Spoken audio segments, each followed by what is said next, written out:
തികച്ചും അവിചാരിതവും അപ്രതീക്ഷിതവുമായിരുന്നു KPCC president സ്ഥാനത്തു നിന്നുള്ള VM സുധീരന്റെ രാജി. AICCക്കും രാജിയെക്കുറിച്ച് അറിവുണ്ടായിരുന്നില്ല. തീരുമാനം പിൻവലിക്കണമെന്ന് സുധീരനോട് AICC ഇതുവരെ ആവശ്യപ്പെട്ടിട്ടുമില്ല.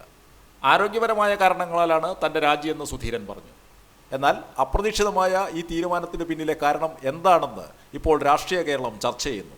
KPCCയിൽ സമഗ്രമായ പുനഃസംഘടന ഉണ്ടാകുമെന്ന ഹൈക്കമാൻഡ് നിലപാടാണ് സുധീരന്റെ രാജിയിലേക്ക് നയിച്ചതെന്ന് പറയുന്നു. 2 ആഴ്ചയ്ക്ക് മുൻപ് തന്നെ KPCCയിൽ സമഗ്ര അഴിച്ചുപണി ഉണ്ടാകുമെന്ന് ഹൈക്കമാൻഡ് സൂചന നൽകിയിരുന്നു. ആ സാഹചര്യത്തിലാണ് ഇപ്പോൾ സുധീരൻ സ്വയം ഒഴിഞ്ഞതെന്നാണ് കോൺഗ്രസ് വൃത്തങ്ങൾ പറയുന്നത്. അതേസമയം നാളെ വരാനിരിക്കുന്ന തെരഞ്ഞെടുപ്പ് വിധി നിർണയമാണ് ഇക്കാര്യത്തിലെയും വിധി നിർണയിക്കുക. എല്ലാ നേതാക്കളും ഇടഞ്ഞു നിൽക്കുന്ന ഈ സാഹചര്യത്തിൽ സംസ്ഥാന കോൺഗ്രസിൽ സമഗ്രമായ പുനഃസംഘടന ഉണ്ടാകുമെന്ന് ഹൈക്കമാൻഡ് നേരത്തെ മുന്നറിയിപ്പ് നൽകിയിരുന്നു. ഇതിൽ സുധീരനും ഉൾപ്പെടുമായിരുന്നുവെന്ന് കരുതപ്പെടുന്നു. അത്തരത്തിലൊരു തീരുമാനം വരുന്നതിന് മുമ്പ് സ്വയം ഒഴിയുന്നതാണ് നല്ലതെന്ന നിലപാടിലായിരുന്നു അദ്ദേഹം. നേരത്തെ തന്നെ ആരോഗ്യപരമായ ചില ബുദ്ധിമുട്ടുകൾ അദ്ദേഹത്തിനുണ്ടായിരുന്നുവെങ്കിലും കോഴിക്കോടുണ്ടായ വീഴ്ചയോടെ അത് വഷളാകുകയായിരുന്നു. ഈ സാഹചര്യത്തിൽ സ്വയം ഒഴിയുന്നതാണ് നല്ലതെന്ന നിലപാടിലേക്ക് അദ്ദേഹം നീങ്ങിയതെന്നാണ് പാർട്ടി വൃത്തങ്ങൾ പറയുന്നത്.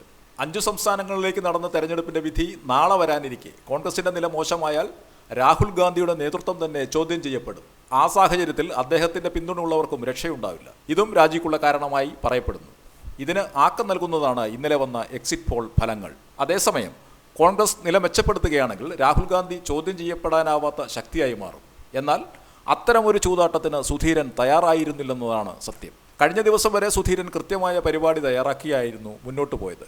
വിശ്രമം ആവശ്യമായ സന്ദർഭത്തിൽ പദവിയിൽ തുടരുന്നത് ശരിയല്ലെന്ന തീരുമാനത്തിലായിരുന്നു പദവി ഒഴിഞ്ഞത്. എന്നാൽ ഇന്നലെ രാവിലെ നേരത്തെ നിശ്ചയിച്ച പരിപാടി ഉള്ളതിനാൽ അത് കഴിയട്ടെ എന്ന് തീരുമാനിക്കുകയായിരുന്നു. തന്നിൽ വിശ്വാസമർപ്പിച്ച കോൺഗ്രസ് അധ്യക്ഷ, ഉപാധ്യക്ഷൻ AK ആന്റണി എന്നിവരോട് ഏറെ കടപ്പെട്ടിരിക്കുന്നതായും സുധീരൻ പറഞ്ഞു. രാജി സംബന്ധിച്ച് ആരോടും ആലോചിച്ചിട്ടില്ല.